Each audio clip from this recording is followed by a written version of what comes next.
remedy to that? The remedy is that we have to have the courage to be more vulnerable, to allow ourselves to be where we are. And if the projection of what we see, so the others around us, if they cannot accept our vulnerabilities and our messiness, because with vulnerability, you're going to see that there's emotion. There's going to be emotions. There's going to be things that come up, because when you're vulnerable, you allow yourself to feel. You no longer shut off the mechanism of the heart. And when the heart is open, the heart's also going to have to deal with all of the things that came before. Whether it's abandonment, whether it's previous, wounding from people that hurt you, attacked you, didn't treat you properly. Maybe it's, things that you did to others. So again, that remembrance and responsibility of the ways that maybe you hurt other people. As soon as we open our heart space in this way to this vulnerability, a lot of stuff has to come up for us, because it's looking in a mirror. It's that sort of 0 point energy where you can't hide anymore. You have to look at everything at face value, and you have to be real with it. And in that vulnerability, you're gonna feel the stuff that you have worked probably an entire life to try to not feel. Okay, that's what we do in society. We shop like crazy. We try to buy things. We're always displacing all of those messy emotions onto things that are external. So maybe it's drinking. When you get overwhelmed, you have a couple drinks, you don't feel anything. Maybe it's drugs. Maybe it's a combination of both.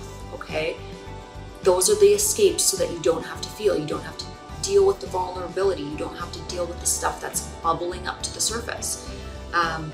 Gambling addictions to plastic surgery, looking better, all of those different things. I see it all the time in especially my industry, where people think that, the more they do to their bodies, that's gonna lead them down a path to happiness. Well, if you're not happy before you start doing a whole bunch of things to yourself, you're not gonna be happy at the other end.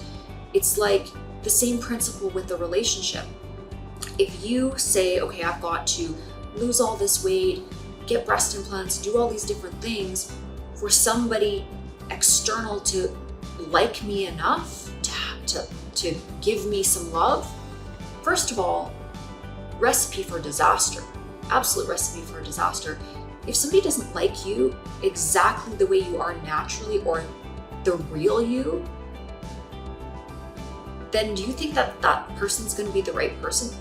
The person that likes you once you've done all that stuff to yourself, all the changes, all the little modifications, whatever you want to call it, that person would only be liking your false self anyways. It's going to be the version that's not you. I mean, that's the bedrock of your insecurities. So then you have all these people that are just so focused on superficiality, the money, the cars, the way somebody's body looks, that you end up never, ever, ever getting anything real or solid.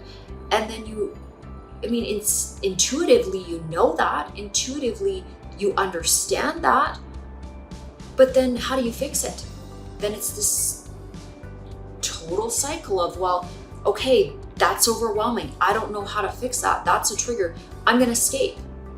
I'm gonna go on a dating app and scroll Tinder. I've never been on a dating app, but I'm just saying, I know that these type of behaviors happen, and it's like this perpetual loneliness that never creates anything beautiful, anything solid, anything real. And that is what is plaguing our world today, is this lack of realness. Nobody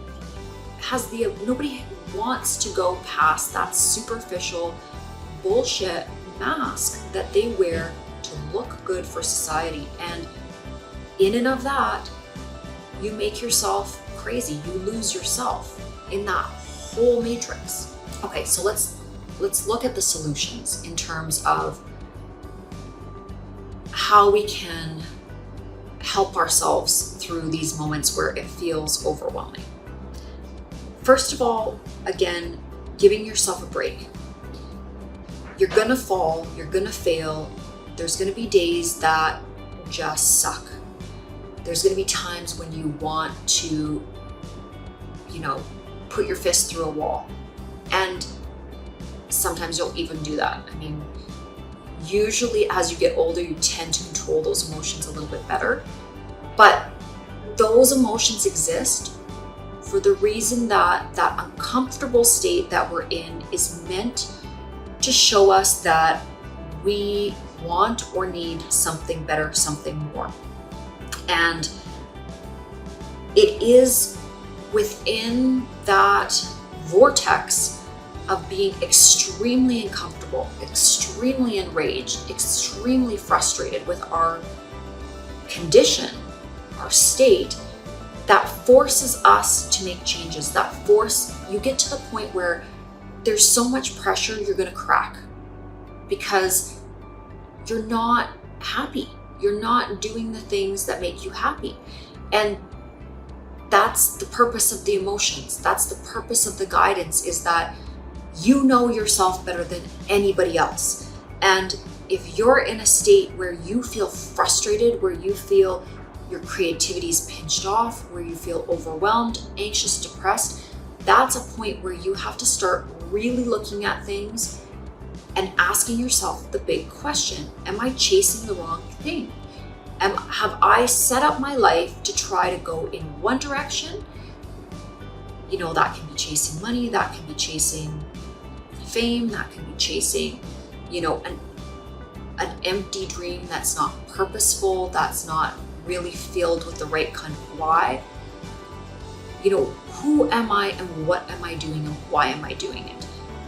These are big questions. And if you're just kind of floating through life and you're just sort of existing in this very mundane routine, life is going to feel either very flat or it's going to feel overwhelming. And so things won't change until you start to ask the big questions. And those big questions are hard. They're going to come with work. They're going to come with sacrifices. You'll have to make decisions about how your future looks that are not going to be in line with where you are now. Because again, where you are now is making you anxious. It's making you depressed. It's making you frustrated.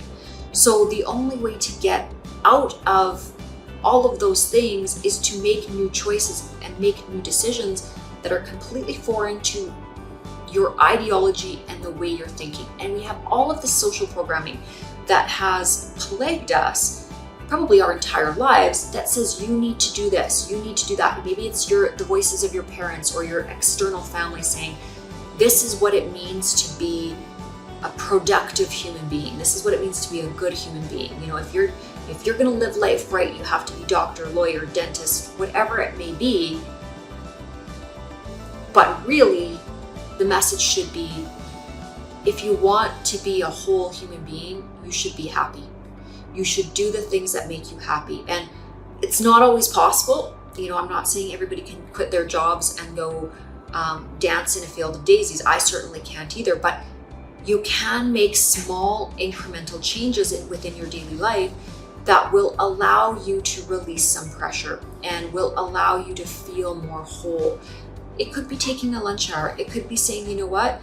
I don't need to chase that extra 10 grand a month or that extra 100 grand a year. What's the value of that extra money in the bank account if my state of mind is completely in the garbage can? Like, money is not going to make you happy. I have seen and met so many very wealthy people that are so unhappy because, again, you have to remember that money encumbers you in a certain regard. What do I mean by this? When you have a lot of things, cars, properties, houses, responsibilities, you are encumbered by those things. You are responsible to those things, and those things in essence cage you. And then another layer of that is when you have a lot of those things, then people are always going to be wanting a little bit of what you have.